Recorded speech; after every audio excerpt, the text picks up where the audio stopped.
Judges, audience, what is better than a KFC in the United States? Well, a KFC in China. That's because in China, KFC isn't just a fast food stop. It's a cultural phenomenon. It's where East meets West, convenience meets customization, and massive population meets growing middle class. Today, I'm representing the company Yum China, which has taken some of the most iconic American brands and reimagined them for the world's most dynamic consumer market. So let's dig in. I'm rating Yum China a strong buy with an 80% upside. Its current share price is $44, and my target share price is $81. Here's a few stats to know. Yum China is a large cap company.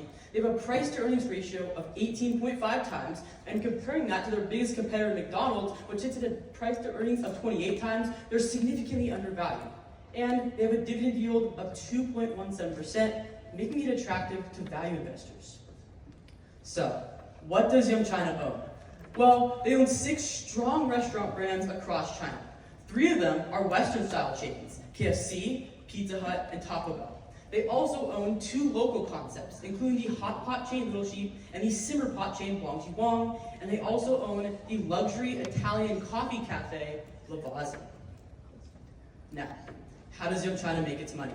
Well, they do it through 3 main ways. The first is core brand performance, namely KFC and Pizza Hut, which make up 70% and 23% of their total store count respectively. Growth in these 2 brands will continue to fuel sales. Second, you have rapid growth. In 2024, Yum China opened up a record number of stores all time. As they continue to accelerate their store growth, we're going to see revenue accelerate right along with it. And finally, you have digital and delivery channels. Yum China makes 90% of their sales digitally, and delivery sales grew 16% in 2024, marking a decade of double-digit growth. As they continue to build out their digital and delivery outlets, we're going to see revenue streams from both these different areas. What makes Yum China so appealing in today's market? Well, there's 4 reasons. The first is shifting consumer preferences. China's undergoing a phase of rapid urbanization, from a 51% urbanization rate in 2010 to a 67% rate in 2024. With urbanization comes busier lifestyles and a prioritization on convenient fast food. Yum China is the market leader in the Chinese fast food industry, positioned to capitalize on these trends. Second, you have low-cost offerings. As China is in a state of economic uncertainty, Yum China is adapting through their affordable pricing models like their Pizza Hut Wow stores and their KFC meal bundles, which allows them to continue increasing consumer transactions as well as grow entirely. Finally, you have digitization. Yum China is implementing artificial intelligence across the board, from behind the scenes in the supply chain to in the kiosks up front. And that is allowing them to become more operationally efficient and grow a profit, as we'll get onto in my financials. Finally, you have coffee expansion. China's coffee sector has grown at a rate of 21% annually since 2010, and Yum China is capitalizing on this, capturing both sides of the market through their affordable K-Coffee and their upscale Lavazza cafes. So, let's shift focus to an industry analysis. The Chinese fast food sector grew 7% in 2024, faster than the broader restaurant sector overall. Yum China is at the forefront of this transition and able to make more revenue from it. Now, one of the main strategies that Yum China uses that I want to target is targeting lower tier cities. These are cities with less development, but super fast growth and little competition. In fact, 50% of Yum China's openings in 2024 were in these lower tier cities, cities with lower labor costs, lower rent costs, and all of that allows them to become more profitable and generate cash flows, which is important.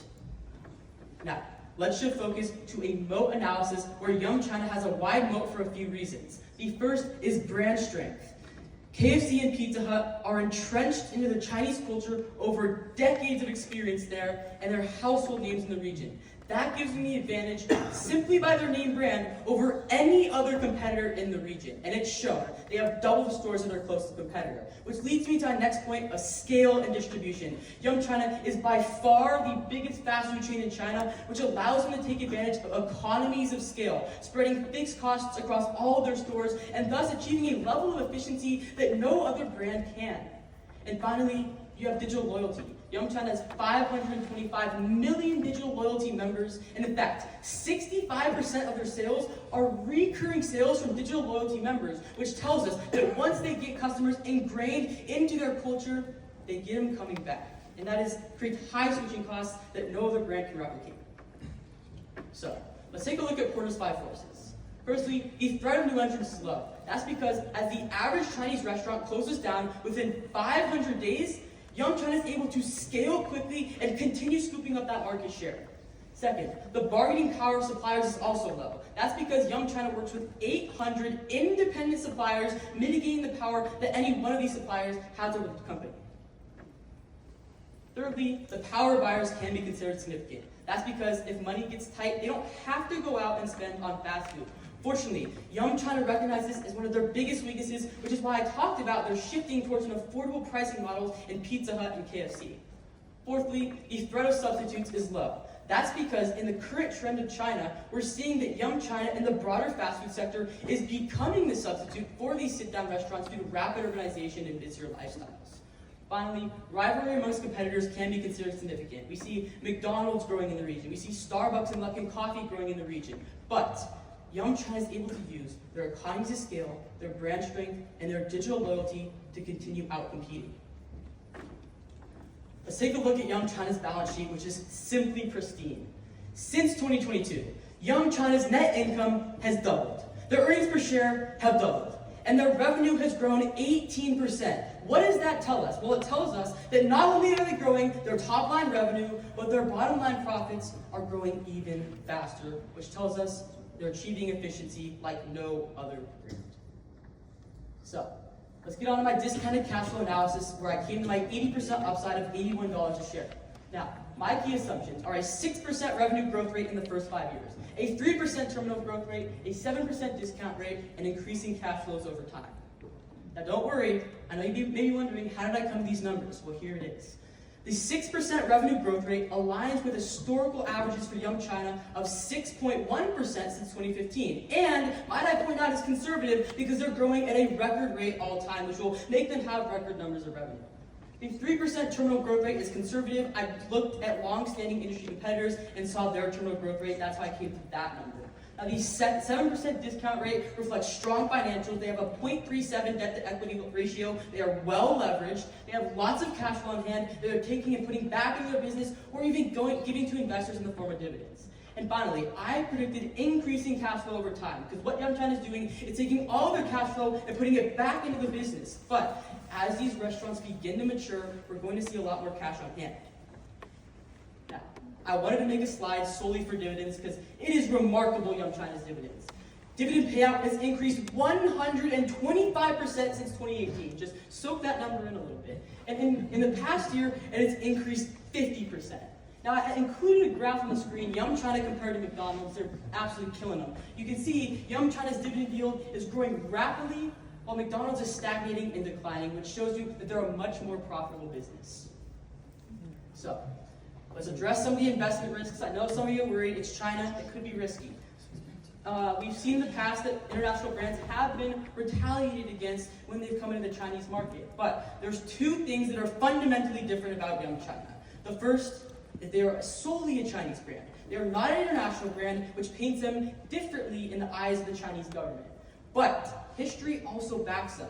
They've been in China for 30 years, and they've never been hindered, even though we've seen U.S.-China trade tensions in the past. So the risk is pretty mitigated, and history proves it. Now, the tariffs is another issue where cost of supplies and anti-U.S. sentiment could be a concern. Fortunately, Yum China sources 89% of their supplies locally, mitigating the risk of costs. And in terms of sentiment, Trump implemented the tariffs, and after that, Yum China released their first quarterly report and saw an increase in transaction growth, not a decrease, which shows that they were not affected by sentiment. And finally, Yum China is heavily digitized, so there is a risk of cyber threats, which is why they're investing in a cybersecurity infrastructure. Now, my last slide, ESG considerations. Yum China is both well accomplished and well recognized. Now, a couple actions they've taken. They've implemented the first cold chain logistics center in China, which positions them at the forefront of environmental sustainability. They've implemented environmentally friendly packaging across thousands of KFC stores, and they have a Young China Care program to improve employee benefits and improve the workplace as a whole. Now, for that, they become #1 in the S&P 500 Sustainability Assessment in the restaurant industry, China's top employer for 4 years in a row, and MSCI ESG rating of AA. So if you're hungry for growth, skip the combo meal, grab a bucket of Young China. Thank you very much. Yeah.